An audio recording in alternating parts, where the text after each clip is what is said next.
اتنے پیسے کوئی نیک کام کے لیے نہیں دیا کرتا کیف، وہ سپاٹ سے انداز میں بولا۔ کیف نے پرچی پہ درج رقم دوبارہ پڑھی، پھر سر جھکا دیا، اتنی کہ تھوڑی سینے سے لگنے لگی۔ کسی لڑکی کا گارڈ بننے کا مطلب ایسائی کی طرح اس کے ساتھ رہنا، اس پہ نظر رکھنا، اس کو نقصان پہنچانا۔ یہ مجھ سے نہیں ہوگا۔ سر ہنوز جھکا ہوا تھا۔ ماہر فرید کچھ دیر اس کے جھکے سر کو گھورتا رہا، پھر وہ اٹھا اور ٹائی کی ناٹ ڈھیلی کی۔ کیف نے چہرہ اٹھا کے اسے دیکھا۔ وہ صوفے کے پیچھے چلا گیا اور کھڑکی کے سامنے چکر کاٹنے لگا، دائیں سے بائیں، پنڈولم کی طرح۔ وہ جیسے کچھ سوچ رہا تھا، پھر قدم روک کے دور بیٹھے کیف کو دیکھا۔ ٹھیک ہے، نہ مانو میری بات، پھر کیا کرو گے؟ اس کی آواز میں نرمی تھی، جیسے سمجھا رہا ہو۔ کاروبار میں نقصان اور قرضوں نے تمہاری سوشل لائف ختم کر کے رکھ دی ہے۔ مرد کا معاشی طور پہ اسٹیبلش نہ ہونا اس کی عزت آدھی کر دیتا ہے۔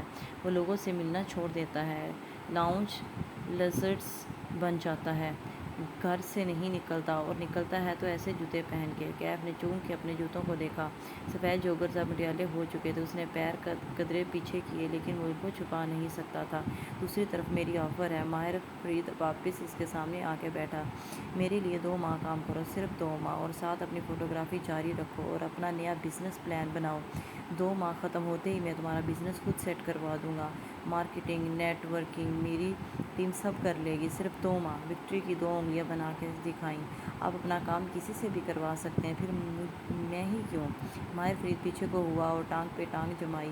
اب کہ وہ بولا تو آواز دھیمی تھی، تم میرا کام کرو گے یا نہیں؟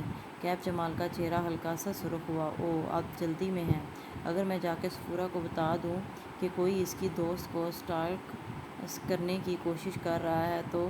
وہ کیف کو چند ثانیے دیکھتا رہا، پھر ایک دم سے ہنس پڑا اور نفی میں سر ہلا دیا۔ تم یہ نہیں کرو گے۔ یہ کہتے ہوئے اس نے تصویر اٹھائی۔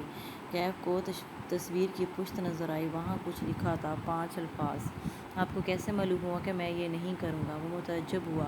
ماہر فرید نے جواب دیا۔ اس نے لیدر ڈائری کھولی۔ کیف کی نظریں نیچے جھکیں۔ وہ جسے ڈائری سمجھ رہا تھا، وہ دراصل فوٹو البم تھا۔ اگلے ہی لمحے اس کا سانس رک گیا۔ پہلے صفحے پہ اوپر نیچے 2 تصاویر تھیں۔